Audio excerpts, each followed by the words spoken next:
কাঁচ ভাঙার শব্দ, মাটিতে ছড়িয়ে ছিটিয়ে আছে ধ্বংসাবশেষ। আতঙ্কে ছুটে চলেছে মানুষ, মাথার উপর গর্জে উঠছে আকাশ।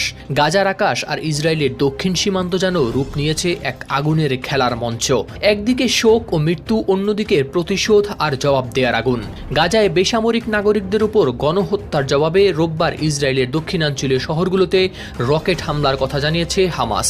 বার্তা সংস্থা রয়টার্সের প্রতিবেদনেও জানানো হয়েছে এ তথ্য।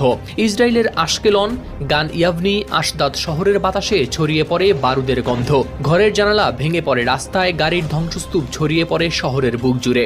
যদিও ইসরায়েলি সামরিক বাহিনী দাবি করেছে গাজা থেকে ছোড়া হয় প্রায় 10টি রকেট, যার বেশিরভাগই প্রতিহত করেছে তারা। ইসরায়েলি সংবাদ মাধ্যম চ্যানেল 12-এও জানানো হয়েছে এই হামলার খবর। হামলার দায় স্বীকার করেছে হামাসের সামরিক শাখা কাশেম ব্রিগেড।